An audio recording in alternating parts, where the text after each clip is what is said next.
Mel, can you hear me on this? She's not responding.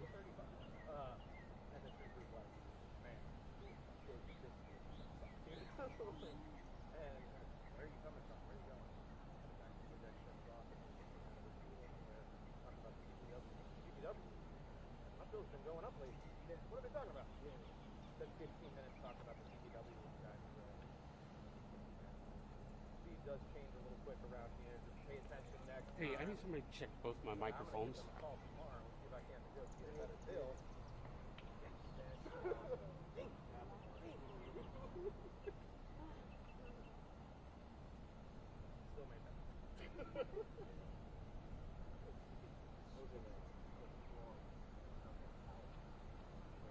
Hey, I got two microphones. Can you tell me if you can hear both of them? That's 96 and 35. And that was the back I just got. Kim, I'm going to have you talk for a minute. Go ahead, Kim. All right, and this is the press conference. All right, do you hear me talking on the mic? Mic check 1, 2, 3. Do not hear me. Okay.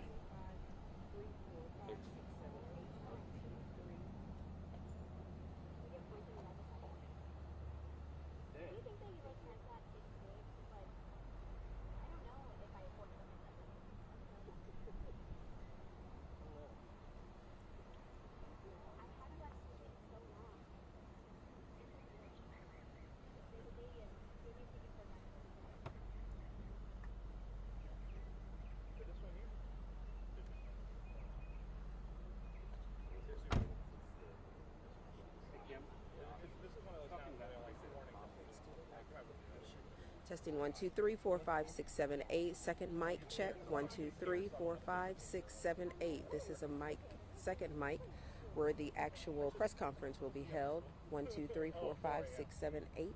1, 2, 3, 4, 5, 6, 7, 8. Doing this for Jason's benefit so that he can hear in his fancy new earplugs, ear kebabs. Testing 1, 2, 3, 4, 5, 6, 7, 8.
Absolutely, Fred. We are still waiting a press conference that was scheduled for 11:30, but we're waiting for the police chief to arrive. What we do know at this point is the information that was given earlier. The police chief tells us that a student here at Ware Shoals High School is in critical condition at this hour after a self-inflicted gunshot wound.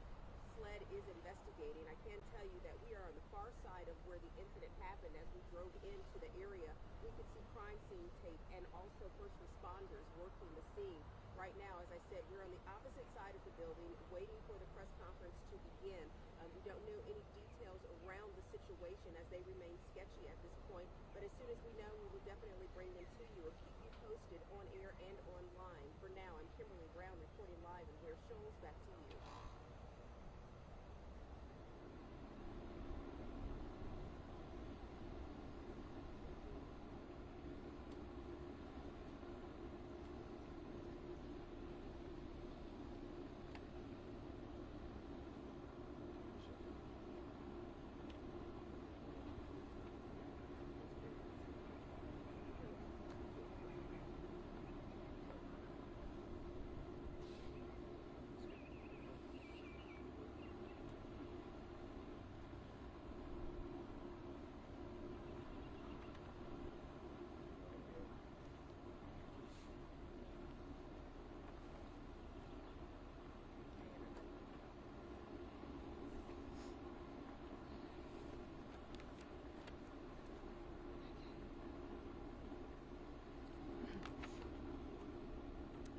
Are we ready?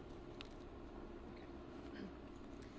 Shortly after 8 o'clock this morning, the high school was placed on lockdown due to an isolated incident in the parking lot. EMS and law enforcement were contacted and are currently investigating. Our school district is shocked and deeply saddened by the situation, and our thoughts and prayers are with the family of the student involved. We appreciate our students and our staff remaining strong during this time. School counselors are available today and will be available tomorrow to speak with our students and staff. While this is a very difficult time for our schools, our staff, and community, our focus will continue to be ensuring that our students and staff feel safe and supported during this time.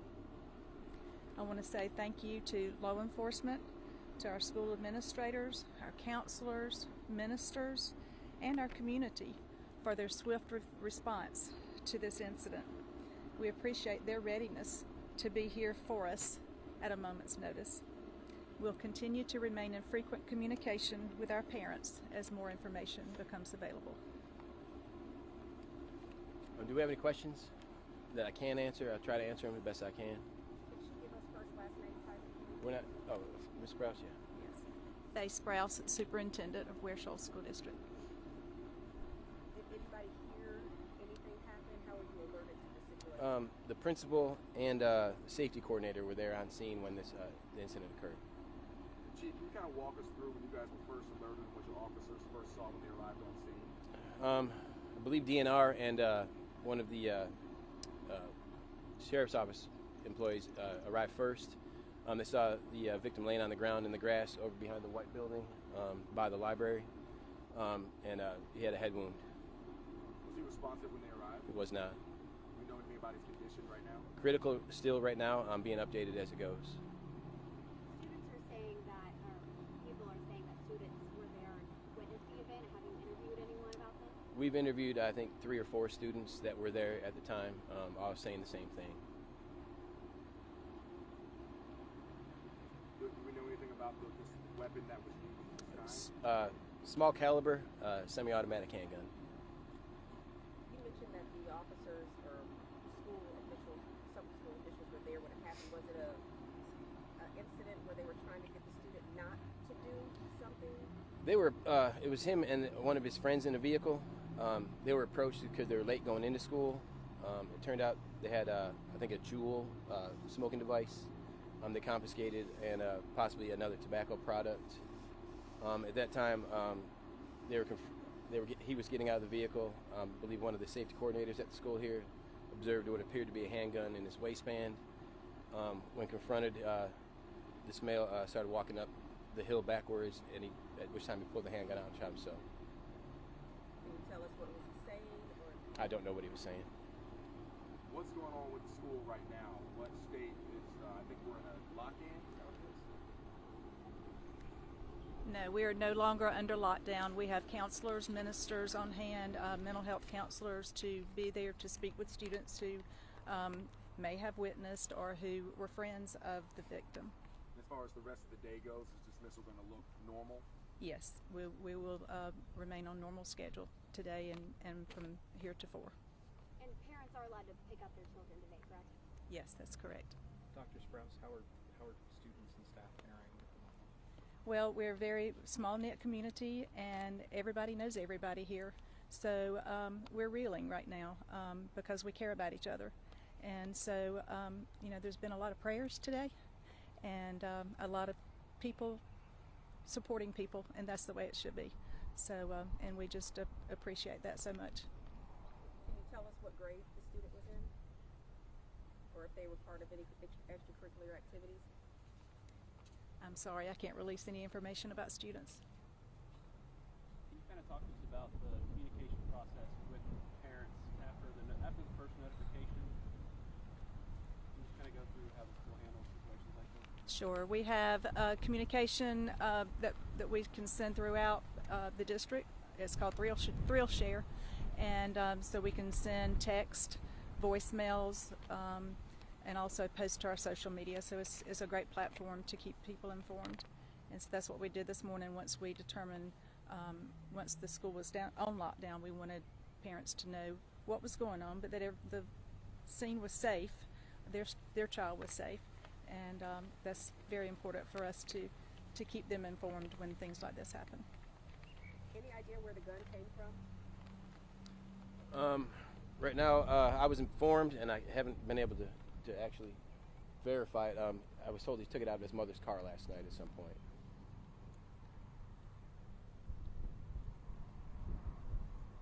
Any notes or anything found in the vehicle? No, Is there any indication of why he had the handgun? there is none. The girl that was with him at the time didn't know he had a gun, didn't know he was going to do anything with the gun.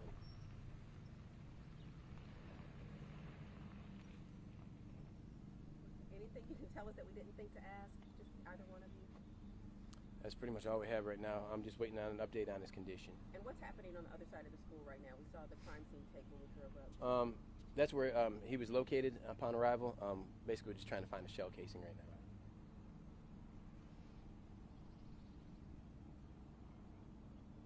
Anything? Thank you, guys. Thank you.